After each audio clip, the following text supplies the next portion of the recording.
नमस्कार, बहुत स्वागत आपके साथ। मैं हूं ललित प्रजापति और आनंद भी हमारे साथ हैं। ग्लोबल पॉलिटिक्स को थोड़ा सा डिकोड करेंगे, लेकिन किस एंगल से करेंगे।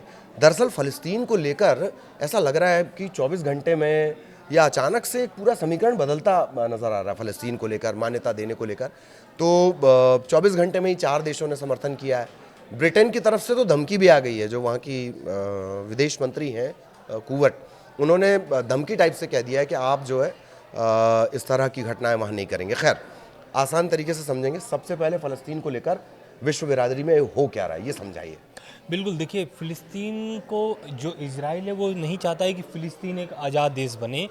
और आपको भी पता है कि अगर कोई आज़ाद देश बनता है तो उसके लिए जो अंतर्राष्ट्रीय मंच है, इंटरनेशनल मंच है, यूएन, संयुक्त राष्ट्र, उसमें क्या होता है, एक तरीके से वोटिंग होती है और वोटिंग के ही माध्यम से एक आज़ाद देश बनाया जाता है। मतलब सभी देशों का एक पक्ष होता है कि हाँ, एक आज़ाद देश हो। और ख़ास करके बात अगर फ़िलिस्तीन की किया जाए तो फ़िलिस्तीन को लेकर के आज से नहीं, बहुत पहले से विवाद चल रहा है। और करीब अगर मिडिल ईस्ट में देखा जाए तो आज की जो घटना है और जो 4 देश की आप बात किए हैं, वो 4 देशों का एक तरीके से घोषणा कि फ़िलिस्तीन एक स्वतंत्र देश बनने के लिए मान्यता दे दी गई है। जो 4 देश हैं वो है ब्रिटेन, कनाडा, ऑस्ट्रेलिया और पुर्तगाल।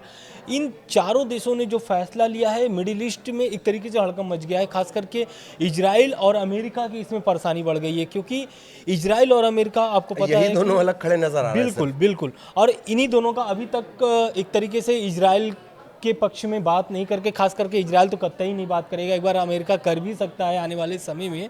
वर्तमान में तो अभी जो चल रहा है, अमेरिका का जो प्रतिक्रिया है इस मामले को लेकर के बहुत ही कड़ा प्रतिक्रिया है, वो आगे चल के हम आपको बताएंगे। लेकिन फ़िलिस्तीन वाले मामले में फिर वापस आते हैं। फ़िलिस्तीन दरअसल क्या है कि 193 देश जो है यूएन में कुल है, उसमें से 150 यानी कि लगभग 75% जो देश हैं वो भारत भी उसमें शामिल है। वो क्या है कि किसके पक्ष में खड़ा हो गया है, फ़िलिस्तीन के पक्ष में खड़ा हो गया है। और फ़िलिस्तीन को एक तरीके से आज़ाद देश बनाने के लिए मान्यता दे दी, यानी वोटिंग कर दी है उनको लेकर के।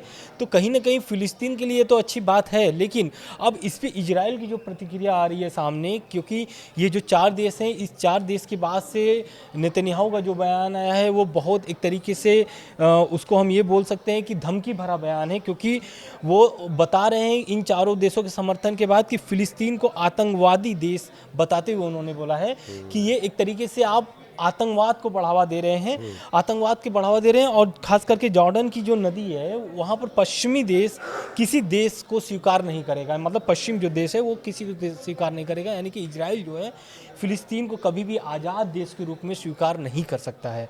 बिल्कुल। उनका और तो बड़ा हार्ड रिएक्शन एक आया है। हाँ, मैं कहीं हेडलाइन में पढ़ रहा था, उन्होंने कह दिया कि आतंकियों को अपनी गोद में बिठा लो। बिल्कुल इस बिल्कुल तरह सही का कर रहे हैं। रिएक्शन हाँ, आया। वही कुल मतलब एक तरीके से दिखा जाए तो उनका यही कहना था कि अगर आप इजराइल के फ़िलिस्तीन के पक्ष में अगर वोट करते हैं तो कहीं ना कहीं आतंकवाद को बढ़ावा मिलेगा। तो आप एक तरीके से आतंकवाद को क्या कर रहे हैं, गोद में बैठा रहे हैं खुद खुद। और 150 देश है इसमें, ऐसा नहीं है कि 2-4 देश होंगे, ऐसा नहीं है। और आज जो सोमवार है, आज भी बहुत अहम दिन है, क्योंकि यूएन पर नज़र बना हुआ है इजराइल का। क्योंकि आज भी बहुत सारे जो देश हैं वो वोटिंग करने, मतलब कि मान्यता देने वाले हैं, घोषणा करने वाले हैं फ़िलिस्तीन के पक्ष में। उसमें है बेल्जियम, फ्रांस और माल्टा। ये 4 देश के साथ साथ और 5 जो देश हैं वो भी शामिल होने वाले हैं। उनके नाम अभी लगभग क्लियर होने वाले हैं, 1-2 घंटे जो भी लगे क्लियर हो जाएंगे। तो लगभग 8-9 देश जो है आज वो भी शामिल हो जाएंगे। लगभग 150 जो देश हैं वो पक्ष में फ़िलिस्तीन के खड़े हुए हैं। बिल्कुल। एक और एंगल है कि ये जो पूरा घटनाक्रम हो रहा है, इसके बाद आपने हालांकि शुरुआत में कहा कि बतौर देश जब मान्यता मिल जाएगी तो फिर तो वो एक देश हो गया जैसे यूएन के लिए। तो लेकिन थोड़ा डिटेल में बताइए कि फ़लस्तीन के लिए क्या कुछ बदलेगा, ये थोड़ा सा समझाइए।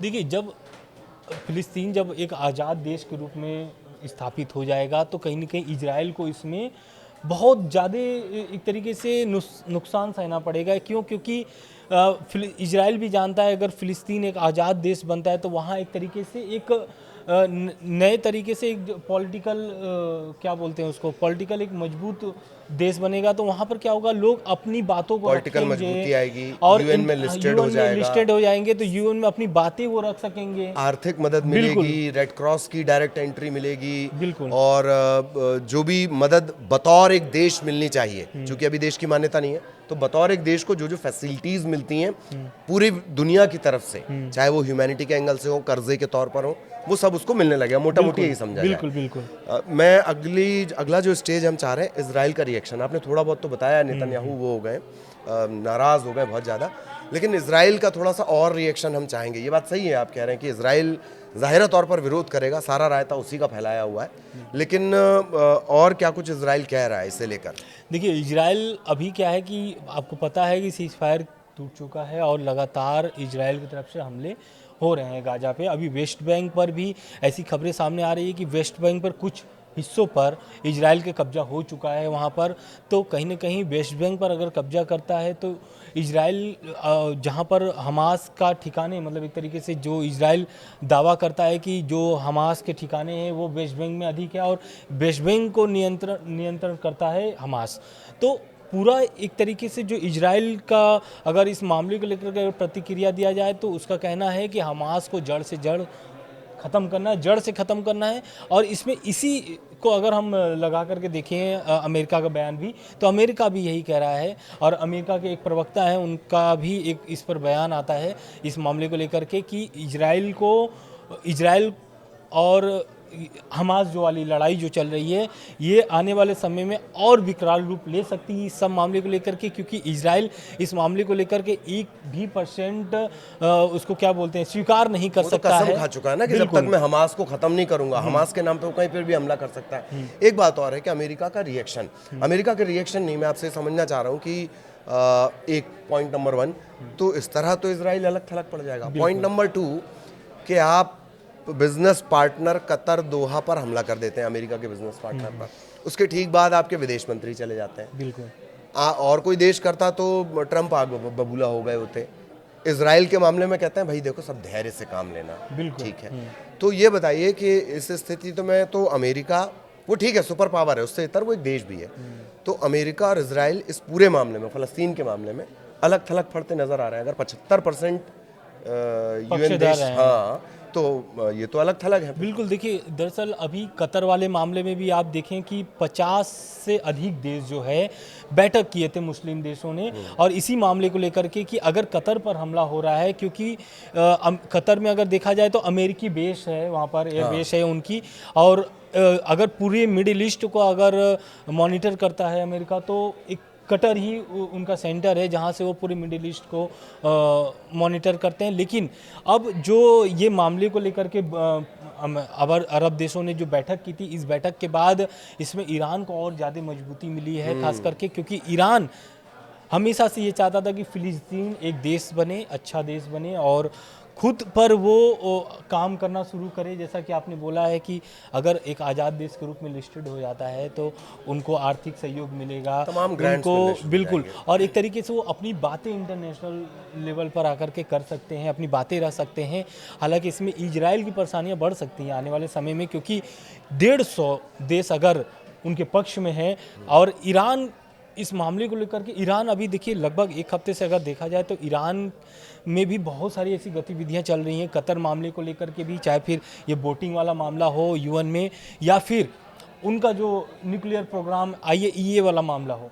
तो ईरान अभी भी तीनों चारों तरफ से वो भी घिरा हुआ है, लेकिन ईरान के लिए ये खास बात ये है कि 2 पॉइंट पर वो हमेशा मतलब मजबूत दिख रहा है।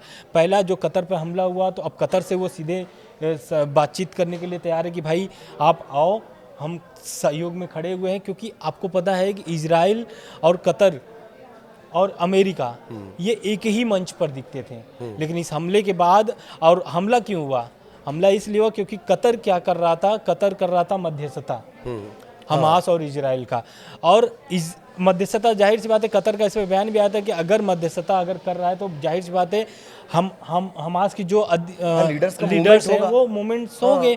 और यही एक तरीके से आरोप लगा करके इजराइल ने हमला वहाँ बोल दिया कि भाई वहाँ पर हमास के कुछ लोग थे इसलिए मैंने हमला किया, कतर पे हमला नहीं किया है। लेकिन कतर ने बोला है कि इसका जवाब आने वाले समय में इजराइल को देना पड़ेगा।